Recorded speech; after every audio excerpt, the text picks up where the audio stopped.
မင်္ဂလာပါစမ်းရည်အေး Reading Minds Channel မှာကြိုဆိုပါရစေဒီကနေ့ဖတ်ပြပေးမှာကတော့ဆီယာမမက်ဆန်နာရဲ့ဘဝအိမ်မက်ပန်းအိမ်မက်ဝတ္ထု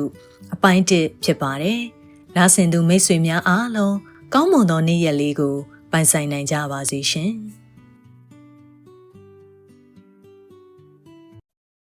တသက်ရရရှိသောတာမန်ကန်ထရိုက်တိုက်ကလေးတစ်လုံးပင်ဖြစ်သည်ရန်ကုန်မြို့စမ်းချောင်းရပ်ကွက်ဦးဖီလန်းထဲတွင်ရှိသည်အိမ်နံပါတ်က52ဖြစ်သည်ဘယ်ဘက်ချမ်းအောက်ဘက်တွင်နေသူကဥပပွား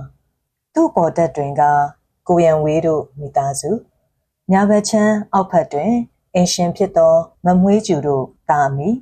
အပေါ်တက်တွင်ကိုကောင်းထက်တို့သားဖနေထိုင်ကြသည်သူတို့အားလုံးသည်တာမန်လူသားများဖြစ်ကြသည်လူသားမန်တို့တွင်ရှိတတ်သောလောဘဒေါသမောဟနှင့်မာနတို့ရှိကြသည်လူသားမန်တို့တွင်ရှိတတ်သောဂိယုဏတရားနှင့်အကျဉ်းနာတရားတို့လည်းရှိကြလေသည်အခန်းလေးကကျင်းတော်လဲလင်းလင်းချင်းချင်းရှိလေသည်ခါတိုင်းလိုပင်နှင်းစီနှင့်ပြန်သင်းနေသည် Nescoffee အနံ့လည်းဝင်းနေသည်တိုးတိုးလေးဖွင့်ထားသောကက်ဆက်မှ Richard Clinton မင်းဤစန္ဒယာတန်လေးကလည်းခါတိုင်းလိုပင်စိတ်နှလုံးညှို့ပြောင်းပွဲငြိမ်ညောင်းသာယာလာသည်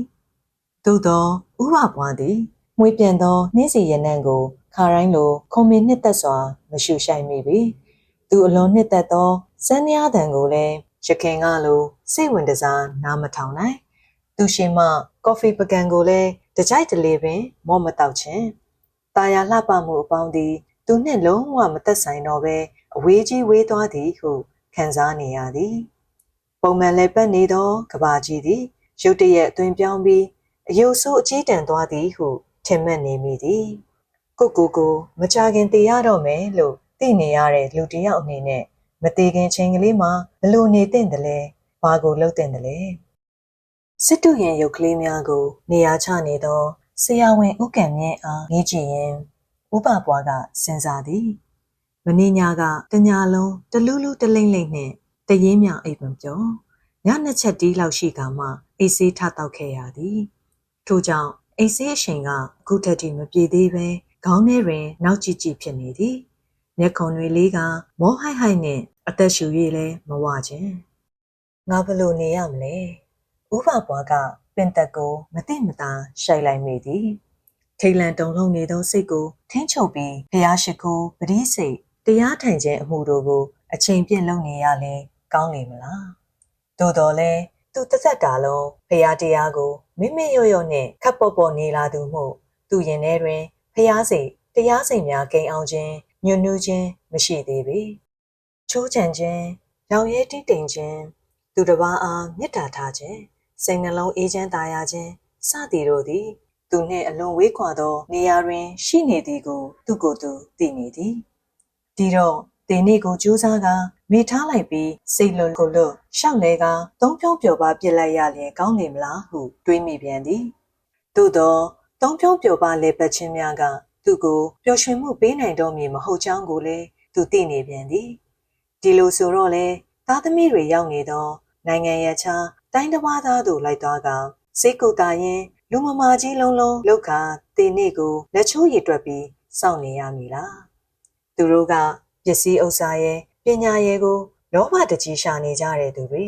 ဘဝလေကားကိုအဆင့်ဆင့်ထောင်ပြီးမြင့်တဲ့မြင့်အောင်ကြိုးစားပြီးနေကြတဲ့သူတွေ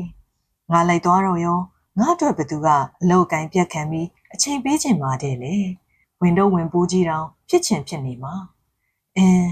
ဖြစ်ချင်ဖြစ်နေမှာမဟုတ်ဘူးဖြစ်ကိုဖြစ်နေမှာပါဥပပွားကတပ်ပြင်းချသည်ကဲဥပပွားစလေဗျာဥကံမြင့်က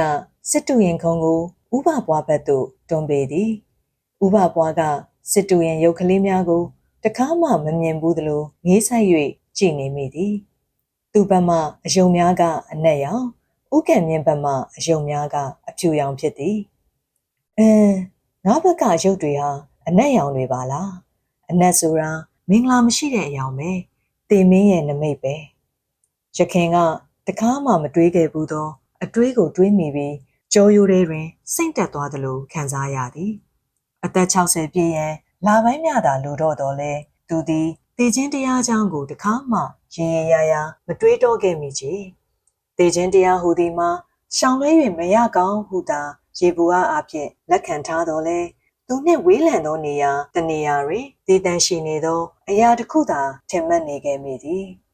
အခုတော့တေခြင်းတရားစီသို့ပြေးသွားမိလေသလားတေခြင်းတရားကပင်သူ့စီသို့ပြေးလာလေသလားမသိပြုံးကနေနီးကပ်သွားသည်ကတော့အမှန်ပင်ဒီမှာဆရာဟုတ်ကဲ့ဦးကံမြင့်ကသူ့ကိုမောကြည့်သည်သူကတည်ငြိမ်အေးဆေးစွာပြုံးပြရန်ကြိုးစားတော်လဲမအောင်မြင်ချေလောကမှာလူနှမျိုးနှစ်စားရှိတယ်ဆရာရဲ့ဟုတ်ကဲ့ဦးကံမြင့်ကဥပပွားအားမတိမတာအကဲခတ်နေသည်ဥပပွားသည်သူ၏လူနာလည်းဖြစ်သည်ခင်မင်ရင်းနှီးသောမိတ်ဆွေလည်းဖြစ်သည်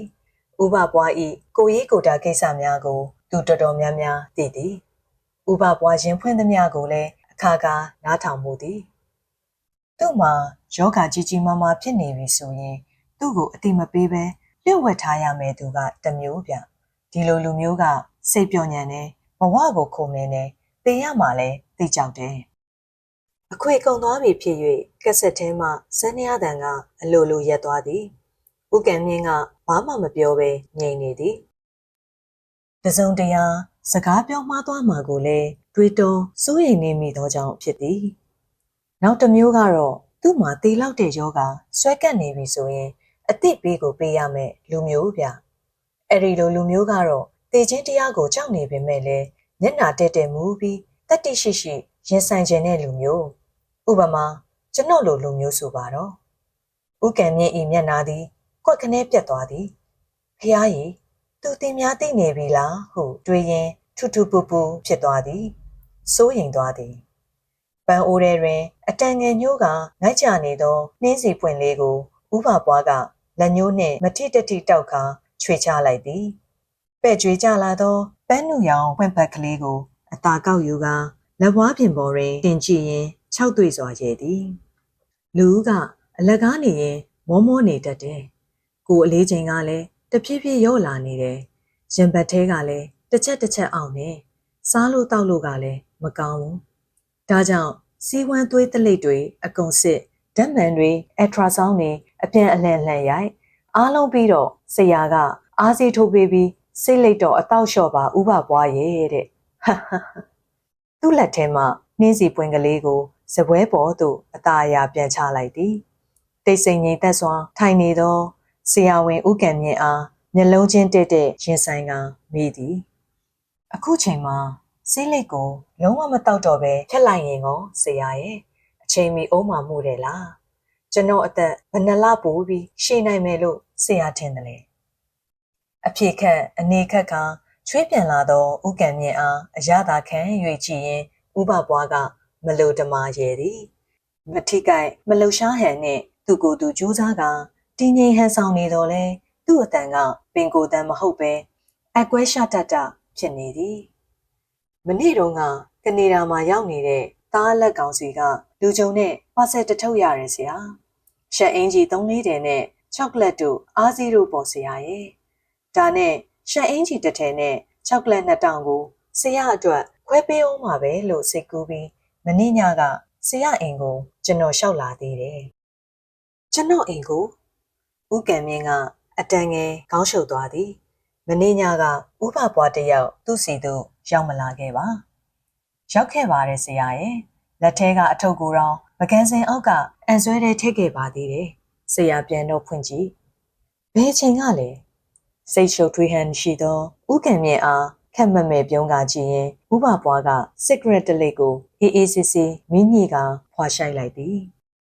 ဆေးလိမ့်မတော့ပါနဲ့ဟုတားမြစ်ထားသူဆရာဝန်ဤရှိတွင်ဆေးလိပ်ကိုအရသာခံကအချိန်ဆွဲ၍တောက်ပြရသည်မှာအရသာတစ်မျိုးရှိနေသည်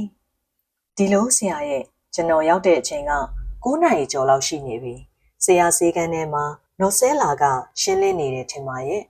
ဆရာကလူနာပါလာပြီမို့အိမ်ထဲဝင်သွားပြီတဲ့ဒါနဲ့ကျွန်တော်လည်းဘေးပေါက်ကနေလှဲပြီးထမင်းစားကန်းထဲဝင်ခဲ့တယ်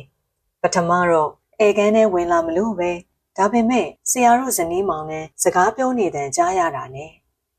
ဦးကံမြင့်သည်ကလတ်ထိုင်လက်ရန်ကိုရောင်ရမ်းပြီးခတ်တင်းတင်းဆုပ်ကင်လိုက်မိသည် ထိုစဉ်ကသူ၏ဇနီးတဲ့အားဥပပွား၏အကြောင်းကိုပြောပြနေမိသည်ဟုထင်သည်ဟုတ်သည်သူပြောနေခဲ့ပါသည်စိတ်မကောင်းစရာပဲခင်မရဲ့ဥပပွားကလူပေကြီးသူယောဂအကြောင်းကိုသူသိရင်ပြန်ပြီးပေပေတေတေလှုပ်ချင်လုပ်နေမှာဟုသူပြောနေခဲ့ပါသည်သူဇနီးက radiation ပေးရင်ကိုဟုပြောတော့သူကဟာဥပပွားကလူပါပဲနောက်ပြီးပညာတတ်ပဲဟာ CA case မှာ radiation ပေးရတယ်ဆိုတာမသိပဲနေပါမလားနောက်ပြီးဒါကလည်း radiation ပေးလို့မရပါဘူးကွာဒီလို case မျိုးကတိတာနဲ့စိတ်တက်ကြပြီးလူကယူပစ်တယ်လို့ဂျုံကြသွားတတ်တယ်ဆိုတော့ဘယ်လိုလုပ်ရမလဲတောင်မသိတော့ပါဘူးသူသားသမီးတွေစီကိုလှမ်းပြီးအချောင်းကြားရရင်ကောင်းမလားစဉ်းစားပါအောင်ကိုစိတ်ထင်တော့တိတ်လဲကြကြခံမှာမဟုတ်ပါဘူး CA land ဆိုတာတိတ်မြန်တာဟုပြောနေခဲ့ပါသည်စေပညာဝေါဟာရတွေကိုတိတ်မကျွမ်းကျင်ကြပေမဲ့ CA ဆိုတာကင်ဆာကိုပြောမှန်းလူတော်တော်များများကသိကြပါတယ်ဆရာသူတို့နှစ်ဦးတဦးကိုတဦးတဲ့တဲ့ရင်ဆိုင်ကကြည့်မိကြသည်ဥပပွားဤမျက်လုံးများကတည်တဲ့အပေးခံလိုက်ရသူဤမျက်လုံးများလိုမှုံမိုင်းရီဝေနေပြီးဥကံမြင့်ဤမျက်လုံးများကမူမြည်သူမြည်ပေါ်အားပေးနှစ်သိမ့်ရမည်ကိုမတိတတ်ဘဲအားတုံအားနာဖြစ်နေသောမျက်လုံးများဖြစ်လေသည်ကဲဒီတော့ကျွန်တော်အတွက်အချိန်ဘယ်လောက်ကျန်သေးလဲမသိရဘူးလားဆရာအဆုတ်ကင်ဆာဆိုတာအင်မတန်မြန်နေဆိုပဲဆရာရဲ့ဥပပွားကအကွဲချမ်းရှာနေသောအတန်နှင့်မလိုတမာရေသည်မဟုတ်သေးဘူးလေဥပပွားရဲ့ဥကံမြင့်ကချောင်းဟန်သည်အဲ့ဒါကိုဒါကိုတစ်ထစ်ချဖြစ်တော့မယ်ရဲ့လို့စိတ်ထဲမှာပုံသေးဆွဲမထားနဲ့လေဘသူကိုဘယ်တော့တည်မယ်ဆိုတာဘသူကမှကံတေကမှပြောလို့ရတာမဟုတ်ဘူးစေပညာရှုတော်အရာကဘာပဲပြောပြောဘာပဲမြင်မြင်ကံတရားဆိုတာရှိသေးတာပဲဒီတခါတော့ဥပပွားကပြက်လုံးကောင်းကောင်းတစ်ခုကိုကြားလိုက်ရသလိုဟက်ဟက်ပက်ပက်ရည်သည်ကိုပြောတဲ့စကားကိုကိုယ့်ဟာကိုယ်တော်မယုံမဲနဲ့လာမပြောပါနဲ့ဆရာရဲ့ဘာပွားဆိုတဲ့အကောင်ဟာဘယ်တော့မှကံကောင်းခဲ့တဲ့ကောင်မဟုတ်ဘူးဆိုတာလဲသိသားနဲ့အိုက်ဆက်ဆက်ဖြစ်ကချွေးပြန်လာတဲ့ဖြင့်ဥကံမြင့်သည်စပွဲတင်ပန်းကားလေးဤခလုတ်ကိုလှမ်း၍နှိပ်လိုက်သည်ညင်သာသောလဲပတ်တန်နှင့်အတူလေပြေလေးညင်းကလေးတိုက်ခတ်လာသည်ပန်းအိုးထဲမှနှင်းစီပန်းကလေးများရိမ့်ရိုင်လှူရှားသွားကြသည်စပွဲပေါ်မှနှင်းစီပွင့်ဖက်ကလေးသည်လည်းရှောလိုက်ပြီးလွင့်သွားသည်ကျွန်တော်မွေးပြီးတော့ဘာမှမကြောက်ဘူးကျွန်တော်မိတည်တာပဲတဲ့ဗျာကျွန်တော်ကမွေးလာကလေးကအဲ့ဒီလိုကံကောင်းခဲ့တဲ့အကောင်ဥပပွားကသူ့ကိုယ်သူတယော်သောအတန်နှင့်ပြောသည်ပြစ္ဆုတ်ပန်းချင်းလေးကိုခိတ္တမြမေ့သွားပြီးသူ့စိတ်ကအတိတ်စီသို့ဝဲပြန်သွားသည်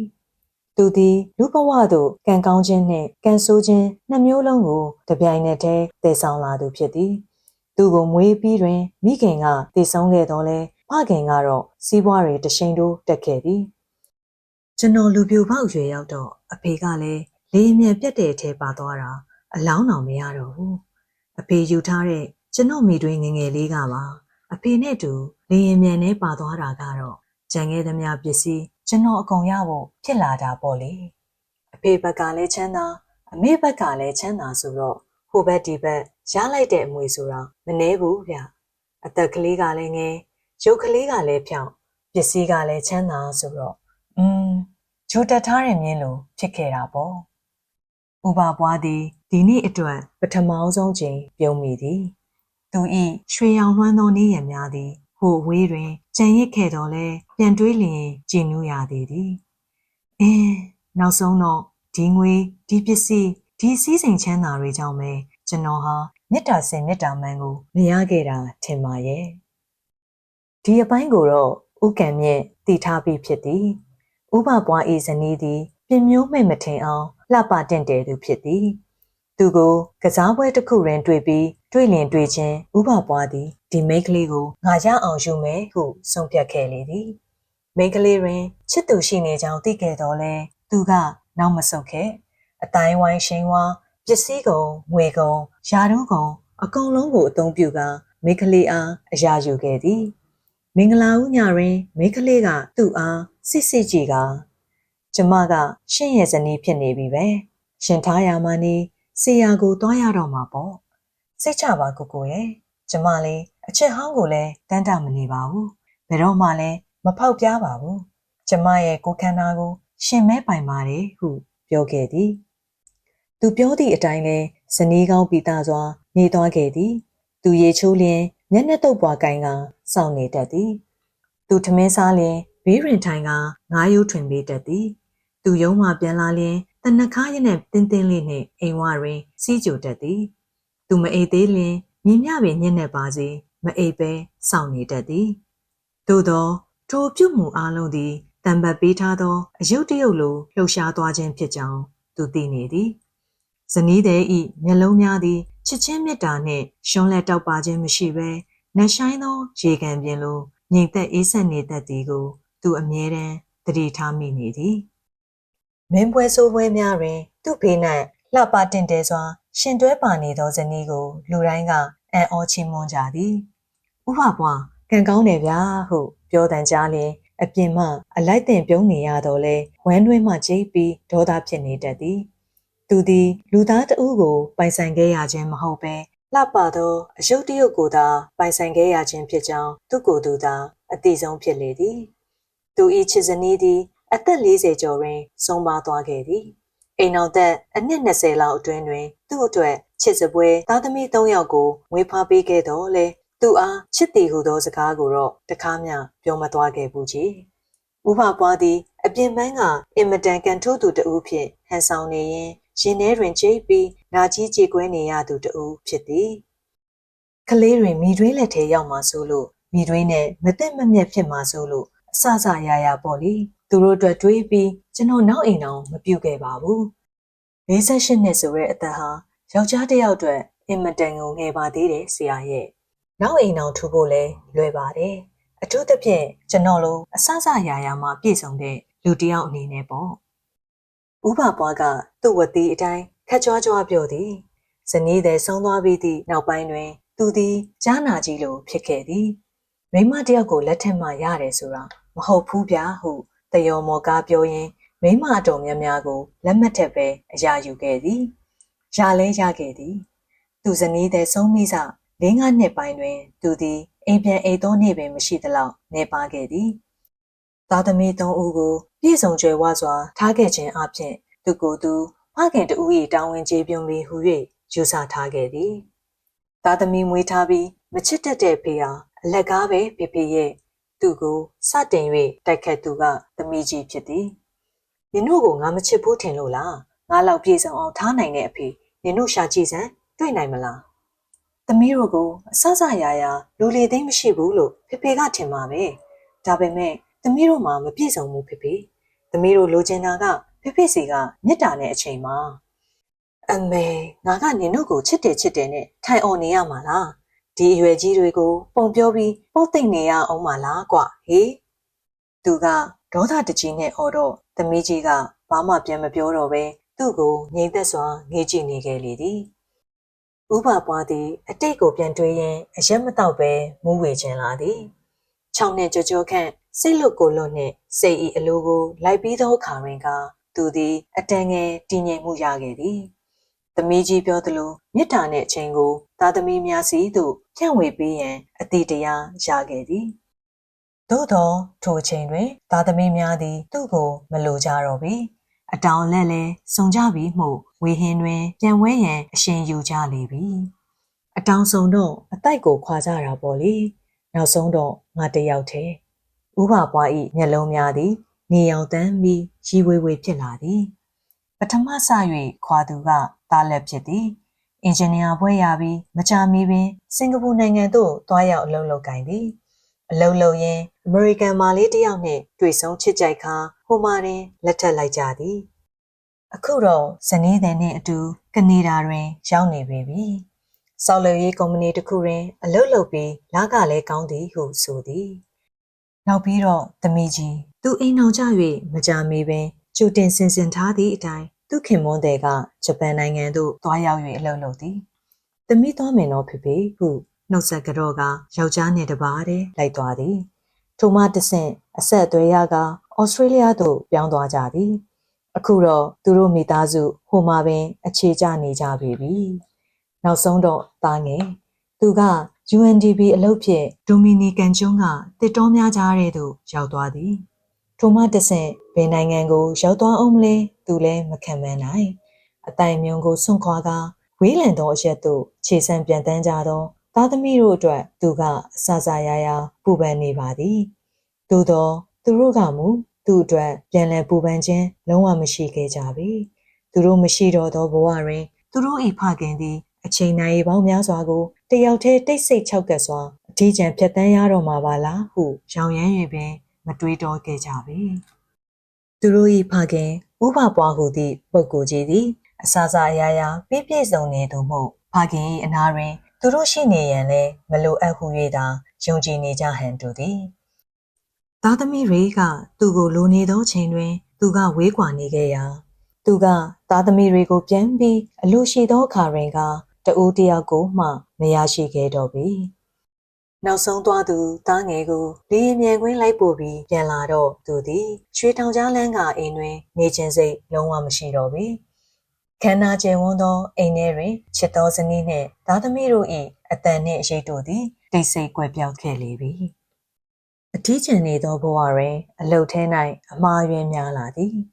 ထို့ကြောင့်အပြစ်မဖြစ်မီစေးပင်စင်တင်ကကြိုတင်ပြီးအနားယူခဲ့သည်အိမ်ကိုပြုပြင်ပြီးတန်ယုံသို့ငှားလိုက်သည်နှစ်ရှည်လာများနေလာခဲ့သောအချွေရံများကို3လကစီကြိုပြီးကအလုံးမှရက်စဲခဲ့သည်ထို့နောက်ဇန်းကြောင်ရက်ွက်ထဲရှိယခုတိုက်ခန်းကလေးကိုဝယ်ယူကတဦးတည်းပြောင်းလာခဲ့သည်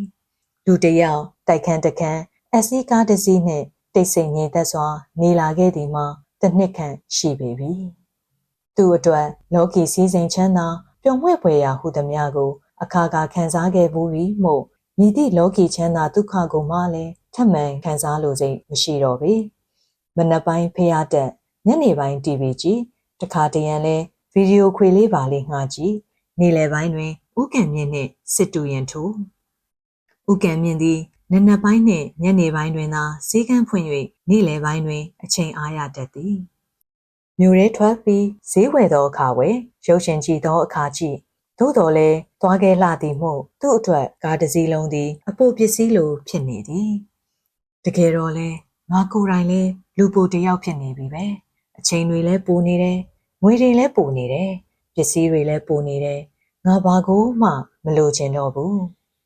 ဥပဘွားကနာကျင်ကြေကွဲစွာတွေ့သည်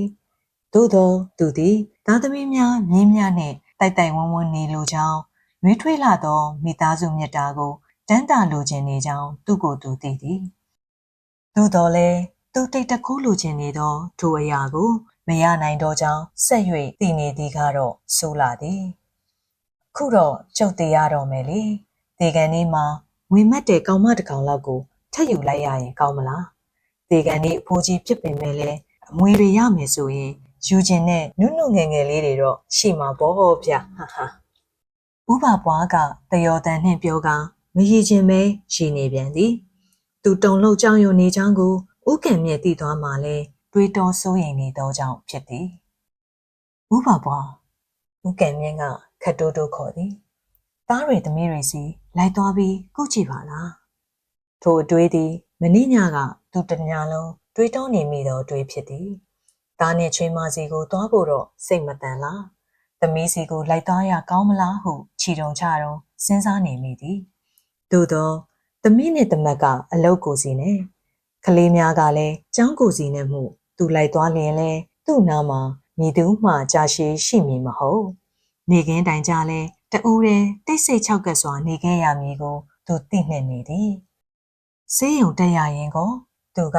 ခေါင်းကိုဖြင်းညင်းစွာခါရင်သက်ပြင်းချမိသည်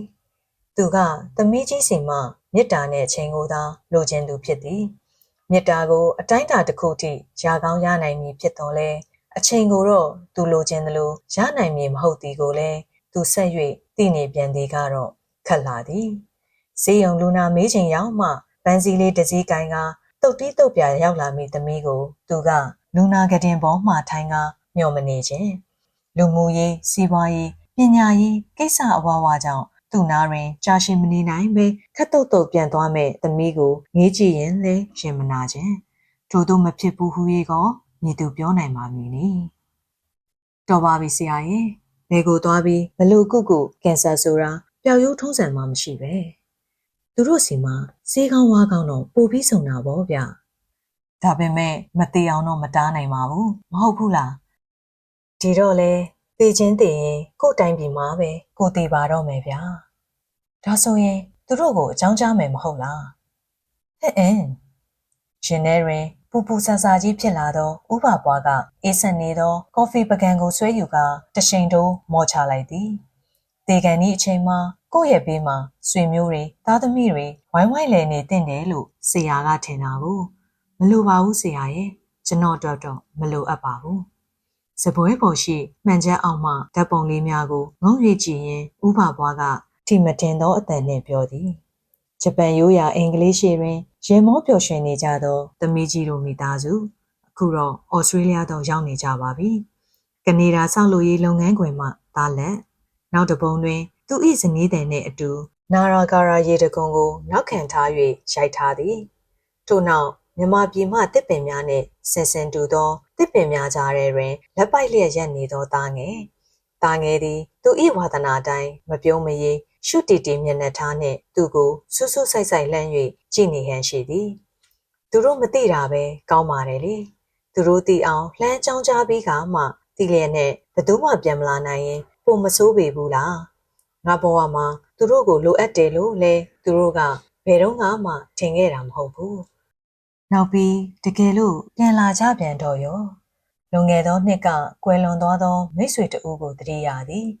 ထိုမိတ်ဆွေကသူ့လိုပင်သားသမီးများကနိုင်ငံရဲ့ခြားအနှံ့ပြားသို့ရောက်နေကြသည်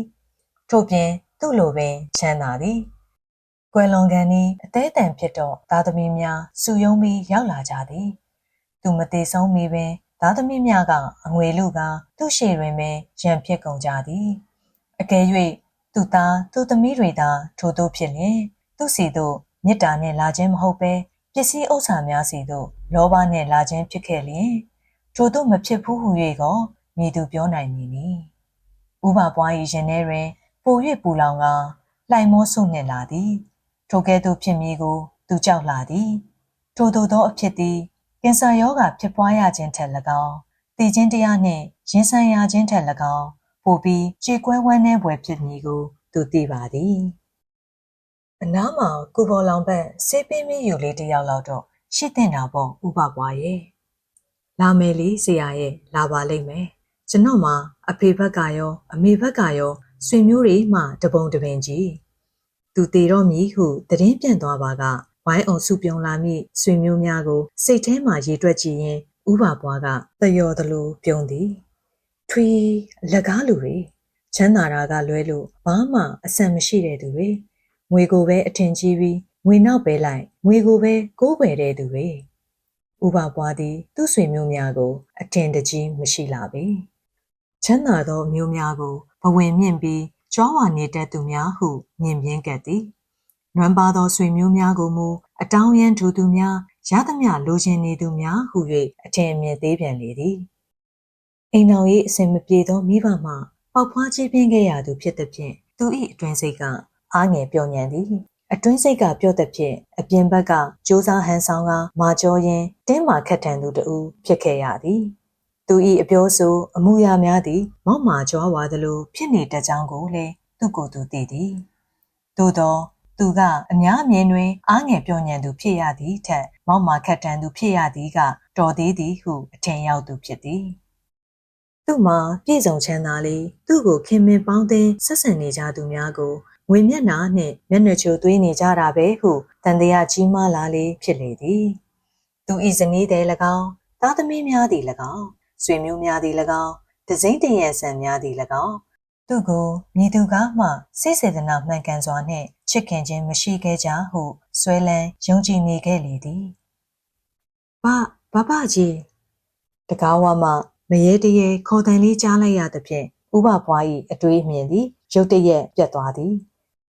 အပေါ်တက်မှကလေးနှုတ်ကဂျိုင်းကလေးဆွဲကတကားဝတွင်ရက်နေကြသည်မော်ဟင်းကလာပို့တာပါဘကြီး ဘာအတွက်လဲကွာအပေါ်တက်မှကလေးများကိုဥပပွားကတိတ်ပြီးကြည့်ရမရပေတိတ်ဆိတ်အေးချမ်းစွာနေလိုသောသူ့ဖို့ကလေးများဤစာချက်တန်စကားပြောတန်ကျဲလောင်စွာရေမောတန်တခါတည်းပြေးလွှားဆော့ကစားတန်များသည်အနှောက်အယှက်ဖြစ်ရသည်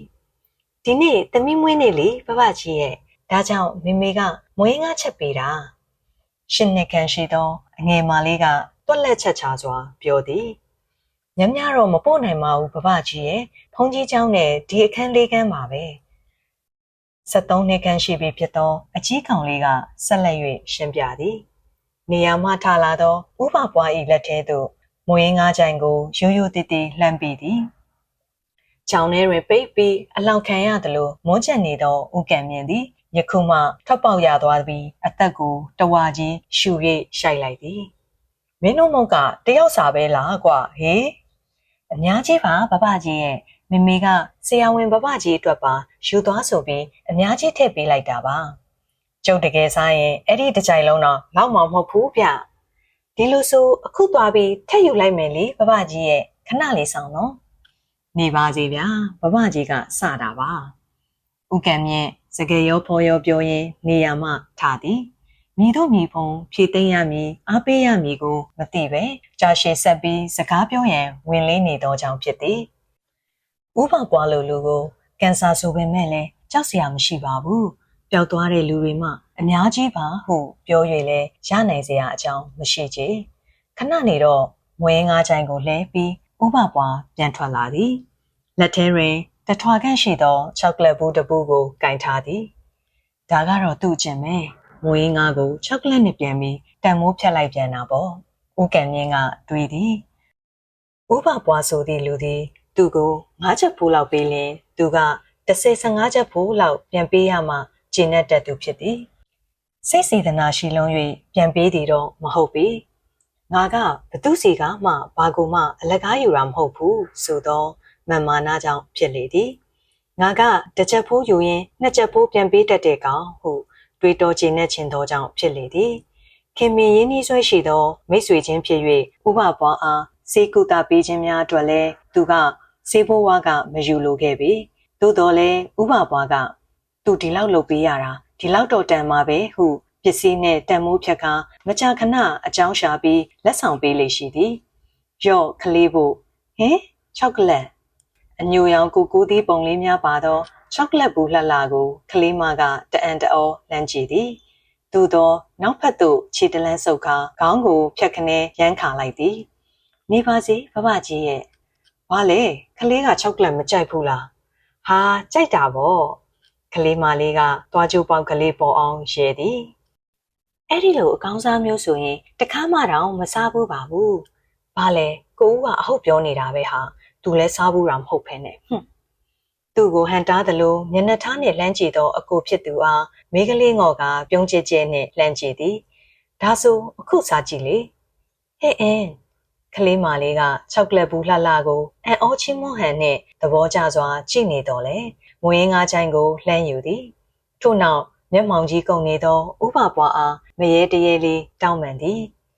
မယူပြရစီနဲ့ဘဘကြီးရဲ့သမီးကချောကလက်စားခြင်းလို့မွေးငါးလာပို့တာမှမဟုတ်ပဲ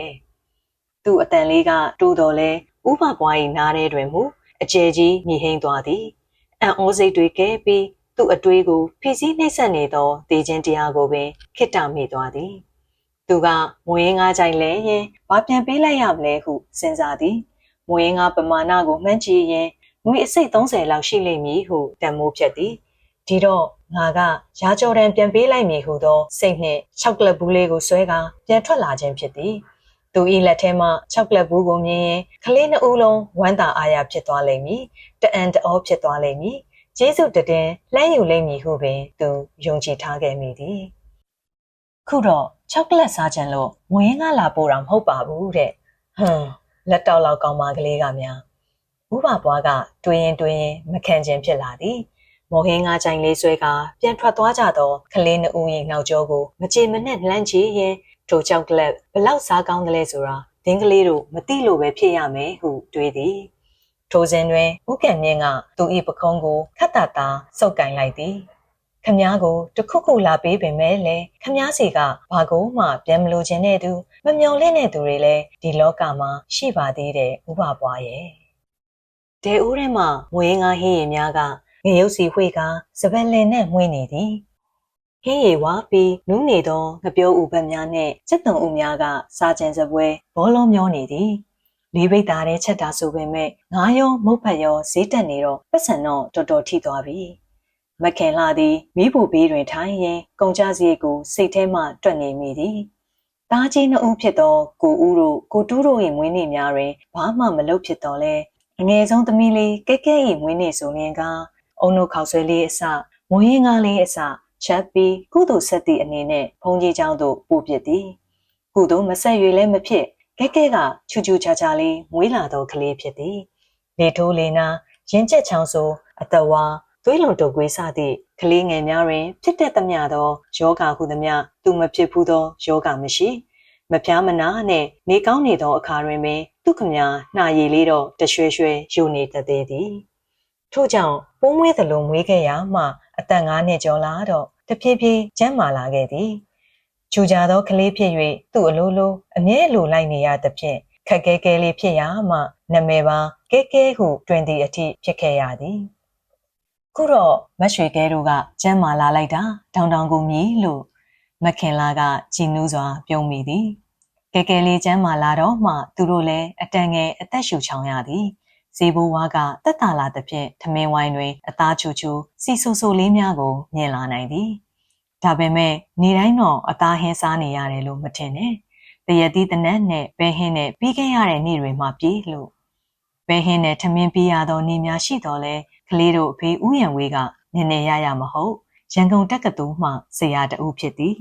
ဆရာမှနီးပြဆရာတောင်မဟုတ်ပါဘူးကတိကကြီးပါတော့ဒါပေမဲ့ဝတ္ထုတွေကကတိကကြီးတွေနဲ့တော့နည်းနည်းမှမတူပါဘူးဝတ္ထုတွေရုပ်ရှင်ထဲမှာတက္ကသိုလ်ဆရာများသည်ချောင်းချောင်းလဲလဲထဲထဲဝါဝါရှိကြသည်ကိုမခင်လာဖတ်ဖူးကြည့်ဘူးသည်သူတို့လက်ထက်ခဲ့စဉ်ကကိုရန်ဝေးသည်နီးပြဆရာပေါက်စာလေးဖြစ်သည်စတေကောလန်အင်ဂျီအဖြူရခိုင်ပစိုးနှင့်ပင်နီတိုက်ပုံအင်ဂျီလေးသည်ကိုရန်ဝေး၏အမှတ်သားများဖြစ်သည်ရိုးသားသောကြိုးစားသောတက္ကသိုလ်ဆရာကလေးသည်သူ့အတွက်စီစဉ်ချမ်းသာနှင့်ပျော်ရွှင်ပွဲဒုက္ခအပေါင်းကိုယူဆောင်လာလိမ့်မည်ဟုမခင်လာမျှော်လင့်ခဲ့ဘူးသည်သူတို့အသက်ကြီးလာသောတစ်နေ့တွင်ကတိကကြီးဥယျာဉ်ဝေးသည်မျက်မှန်ထူထူကြီးတက်ပြီးကနဝင်းစာအုပ်ကြီးများဖတ်နေလိမ့်မည်စံနေရာကြီးတီးနေလိမ့်မည်စေကန်ကားကြီးစီးနေရလိမ့်မည်ဟုသူတွေးထင်မြင်ရောက်ခဲ့ဘူးသည်အခုတော့ငါယောက်ျားကတိကကြီးရဲ့အိမ်မှာအတန်မြေအောင်တီးစရာဆိုလို့စလုံးပဲရှိတယ်စီးစရာကတော့ရှိပါရဲ့ဖနက်မခင်လာကတွေးရင်ခိကနဲရီလိုက်မိသည်တခါတရံကိုရန်ဝေးတယောက်အိရှိချမ်းပြင်တွင်ကလေးတွေနဲ့အတူအားလျားမှောက်ပြီးတမိန်ဘောတို့မြန်ရစာတွပီတို့ကိုစိတ်ဝင်တစားဖတ်နေပြင်မခင်လာသည်သူတွေးတောမြင်ရောင်ခဲ့ဘူးသောကတိကကြီးအသွင်ပြင်ကိုပြန်လည်မြင်ရောင်ပြီးတဦးတည်းရေမောရတတ်သည်မေကဲကဲကမိဖို့ချောင်းသို့တတိုင်းတိုင်းပြေးဝင်လာသည်ဟဲ့ဖြည်းဖြည်းလျှောက်ပါသမီးရဲ့အောက်ထက်ကပုတ်ပုတ်ကြီးအကြောင်းလေးသိထားနဲ့မခင်လာကစိုးရိမ်တကြီးပြောသည်ဥပပွားကိုကလေးတွေကဘဘကြီးဟုခေါ်တော်လဲသူကတော့ပုတ်ပုတ်ကြီးဟုပင်ခေါ်သည်မျက်နှာထားတင်းလွန်ပုတ်လွန်သည့်အတွက်ကြောင့်ဖြစ်လေသည်ဒီတခါတော့ပုတ်ပုတ်ကြီးကမပုတ်ဘူးမေကမိကဲကိုချောကလက်တွေပါရပေးလို့အမေတော်ကြားသားမိုးကျူဥပပွားကိုမခင်လာမေတ္တာမရှိလာကြအလိုလိုနေရင်ရှိန်နေသည်သူရောက်လာသည်မှာတစ်နှစ်ခန့်ရှိပြီဖြစ်တော်လဲမြည်သူနဲ့မှရောရောနော်နော်ခင်ခင်မင်မင်မနေခဲ့ပြီသူတန်းသူရည်သူထားပြီးဆက်ဆံသူဆို၍မင်္ဂလာလန်းထဲမှဆရာဝန်ကြီးဥက္ကံမြတ်တူရဲသာရှိသည်ချောကလက်ဘူးကြီးကလှမလှမေမေရောက်ဟောဒီလောက်ရှိတယ်ကဲကဲကလက်နှစ်ဖက်ကိုဝိုင်းပြသည်သမီးမယူခဲ့ဘူးမဟုတ်လားယူပါဘူးအေးလိမ့်ပါတယ်ကလေးဆိုတာသူများပေးတိုင်းယူရဲစားတယ်ဆိုတာကောင်းတာမဟုတ်ဘူးသမီးသိပါတယ်မေမေကလည်းမခင်လာကဂျိုင်တဲသို့မုတ်ဖက်ထက်ထဲသည်ဥပပွားဟူသည့်လူကြီးဘာစိကူးပေါက်ပြီးကလေးတွေကိုချောကလက်ပေးပါလေဟုစဉ်းစားနေပါသည်သူနဲ့တွားရင်လာရင်စင်းရင်တန်ရင်မကြာခဏဆုံးမှုတော့လေတခါမှပြုံးပြုံးရဲရဲမရှိခဲ့ချေတခါကတော့ကိုရန်ဝေးကအိုးနေကောင်းပါရဲ့လားခမညာဟုစ၍နှုတ်ဆက်သည်သူကဘာမှပြန်မပြောဘဲခေါင်းတစ်ချက်သာဆက်ပြသွားခဲ့သည်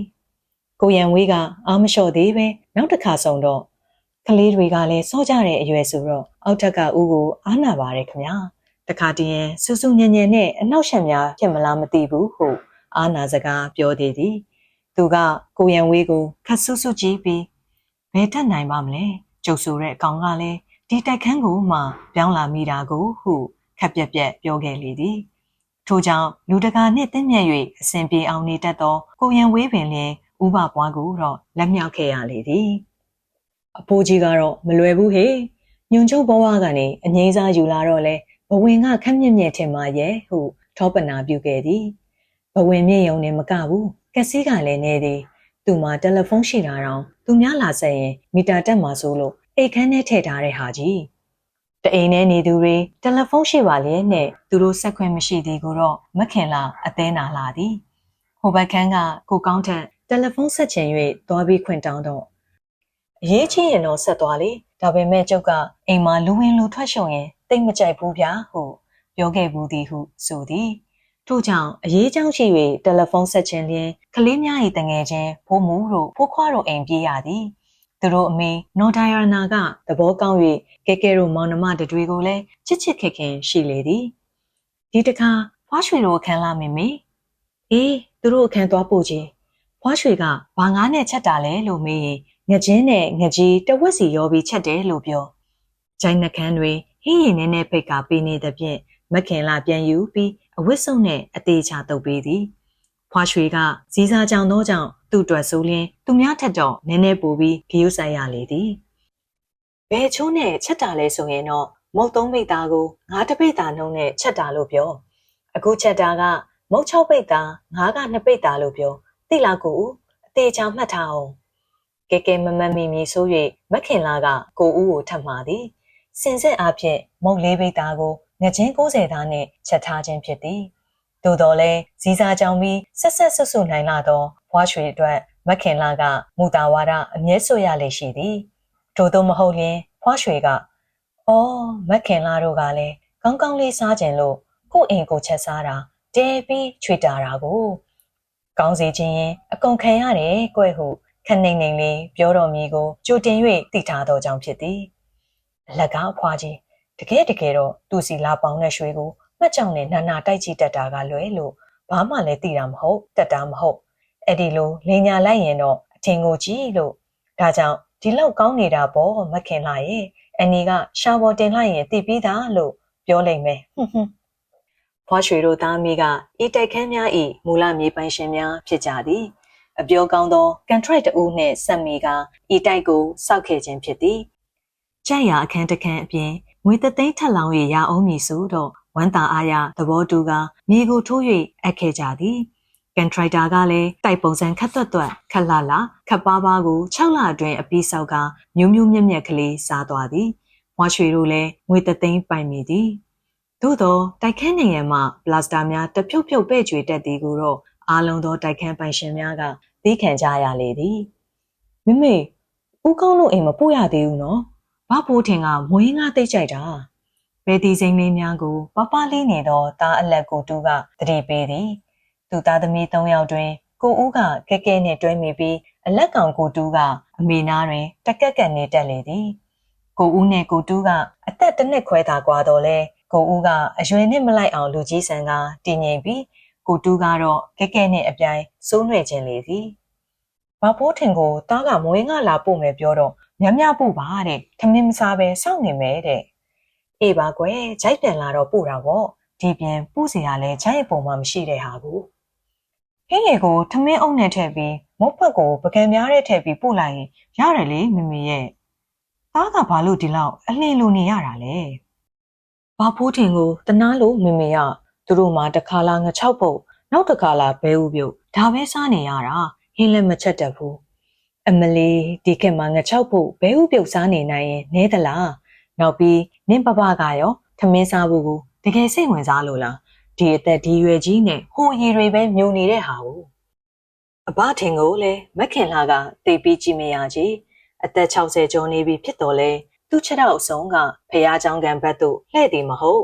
အရက်ဖြူဆိုင်ဘက်ကိုသာအချိန်မမဲရှောက်နေတော်သူဖြစ်သည်တခါတည်းရန်လဲမူးပြီးရိုင်နေသောဖခင်ကို ကိုကောင်းထက်ကတွဲပြီးပြန်ခေါ်လာရတတ်သည်အဘထင်အချိန်မှန်အိမ်ပြန်မရောက်လင်းနဲ့ကိုကောင်းထက်ကအရှာထွက်ရတတ်သည်ထို့နောက်ရေချိန်လွန်နေသောဖခင်ကိုစိုက်ကားနဲ့တင်ကပြန်ခေါ်ခဲ့ရတတ်သည်အဘထင်ကတော့အယက်မူးလေးပြုံးလေးနဲ့တခါတည်းရန်တချင်းဆိုတတ်သည်မှအပသွေးမဆိုကြည်သူမူးပုံကဘသူကိုမှအနောက်ရှက်မဖြစ်တော့လဲအားလုံးကဥပစ်ကပြူထားရသည်အောက်ထပ်မှဖွားရွှေတယောက်ကသာဥထင်နဲ့စကားပြောတိုင်းမူးထင်အဲ့လေဥထင်ဟုလှုပ်တက်လေသည်သူကမူးလဲသူ့ဟာသူတချင်းဆိုနေတတ်တာပါမေမေကမစိုးပါဘူးတခါတည်းသားတို့ကိုတော့အယုတ်ကလေးတွေဆွဲပြသေးတယ်အဘထင်းကတကြီးစရာတူဖြစ်သည်ဟုပြောတန်ကြဘူးသည်မဂဇင်းများတွင်လည်းဆွဲခဲ့ဘူးသည်ဟုပြောတော်လဲသူ့အမည်ကိုမြည်သူမျှသိမ့်မကြဘူးကြပြီကိုရန်ဝေးကတော့ကားနံပါတ်ရေးတဲ့သူကိုလည်းခေါ်ချင်တဲ့သူကတကြီးစရာလို့ခေါ်တာပဲဟုပြောဘူးလေသည်ထိုစဉ်တွင်ကဲကဲကအိမ်နောက်ဖေးသို့တတိုင်းတိုင်းနဲ့ပြေးဝင်လာပြန်လေသည်မမေရေဖွားရွှေကြီးကစုရိပေးလိုက်တာတပုံကြီးပဲကျမ်းမာပါစေချမ်းသာပါစေဖုံးကြီးပါစေအသက်ရှည်ပါစေပညာတွေအများကြီးတက်ပါစေနောက်ပြီးလင်ကောင်းသားကောင်းရပါစေတဲ့ဟိဟိဆက်ဖြည်းဖြည်းဖြစ်နေသောကဲကဲ၏မျက်နှာလေးကိုဝိုင်းကြည့်ကသူတို့အားလုံးဝါကနေကြည်လိုက်ကြသည်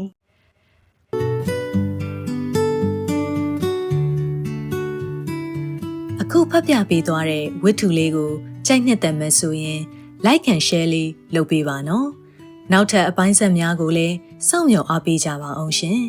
စမ်းရည် Reading Minds Channel လေးကိုလည်း subscribe လုပ်ဖို့မမေ့ပါနဲ့နော်